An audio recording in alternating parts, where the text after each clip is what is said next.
ಕೋಲಾರ ವಿಧಾನಸಭಾ ಕ್ಷೇತ್ರದ ವ್ಯಾಪ್ತಿಗೆ ಬರ್ತಕ್ಕಂಥ ಹೋಳ್ಳಿ ಗ್ರಾಮದಲ್ಲಿ ಈ ದಿನ ಕೋಲಾರ ಹಾಲು ಉತ್ಪಾದಕರ ಸಹಕಾರ ಸಂಘದ ಸಂಸ್ಥೆಯಲ್ಲಿ ಈ ದಿನ ಚುನಾವಣೆ ನಡೆದು ಜೆಡಿಎಸ್ ಮತ್ತು ಬಿಜೆಪಿಯ ಮೈತ್ರಿಯಾಗಿ ನಾಮಪತ್ರ ಸಲ್ಲಿಸಿದ್ದೇವೆ. ಹಾಗೆ ಸಂಖ್ಯಾಬಲ ಇಲ್ಲದೆ ಕಾಂಗ್ರೆಸ್ನವರು ನಾಮಪತ್ರ ಸಲ್ಲಿಕೆ ಆಗಿರಲಿಲ್ಲ. ಹಾಗಾಗಿ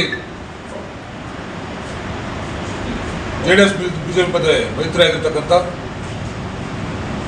ಅಧ್ಯಕ್ಷರ ಆಕಾಂಕ್ಷಿಯಾಗಿದ್ದಂಥ ನಾರಾಯಣಸ್ವಾಮಿ ಅವರು ಹಾಗೆ ಉಪಾಧ್ಯಕ್ಷರಾಗಿ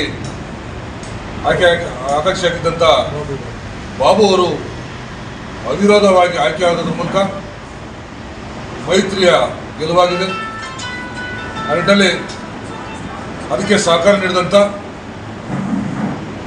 ಎಲ್ಲ ನಿರ್ದೇಶಕರುಗಳು, ಮುಖಂಡರುಗಳು, ಗ್ರಾಮ ಪಂಚಾಯತ್ ಸದಸ್ಯರುಗಳು, ಜೊತೆಯಾಗಿ ವಿಶೇಷವಾದಂಥ ಒಂದು ಕಾಳಜಿ ವಹಿಸಿದಂಥ ರಾಜ್ಕುಮಾರಣ್ಣವರು, ಚಲಪದಣ್ಣವರು, ಹಲವಾರು ಮುಖಂಡರುಗಳು ಇದರಲ್ಲಿ ತೋರಿಸ್ಕೊಂಡು ಸಂಸ್ಥೆಯ ಅಭಿವೃದ್ಧಿಗಾಗಿ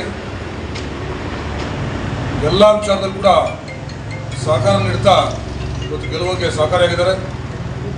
ಅವರೆಲ್ಲರೂ ಕೂಡ ಈ ಸಂದರ್ಭದಲ್ಲಿ ಧನ್ಯವಾದಗಳನ್ನು ಸಲ್ಲಿಸ್ತಾ ಗೆದ್ದಂಥವರಿಗೆ ಅಭಿನಂದನೆ ಸಲ್ಲಿಸ್ತಾ ಸಂಸ್ಥೆಯ ಸರ್ವತೋಮುಖ ಅಭಿವೃದ್ಧಿಗೆ ನೂತನ ಅಧ್ಯಕ್ಷರಾದಂಥ ನಾರಾಯಣಸ್ವಾಮಿ ಅವರು, ಉಪಾಧ್ಯಕ್ಷರು ಬಾಬು ಅವರು ಸಹಕಾರ ನೀಡಿ ಅದಕ್ಕೆ ನಿರ್ದೇಶಕರು ಕೂಡ ಅದಕ್ಕೆ ಬೆಂಬಲ ಸೂಚಿಸೋದ್ರ ಮೂಲಕ ಸಂಸ್ಥೆ ಒಳ್ಳೆಯ ಸಾಧನೆ ಮಾಡಲಿ ಅವರ ಅವಧಿಯಲ್ಲಿ. ಹಾಗಾಗಿ ಇಡೀ ಗ್ರಾಮ ಇದ್ರ ಮೂಲಕ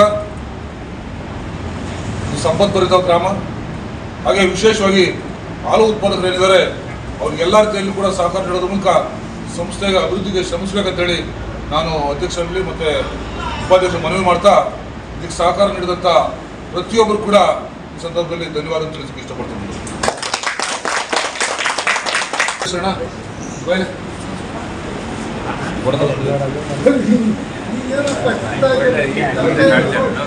ಉಪಾಧ್ಯಕ್ಷ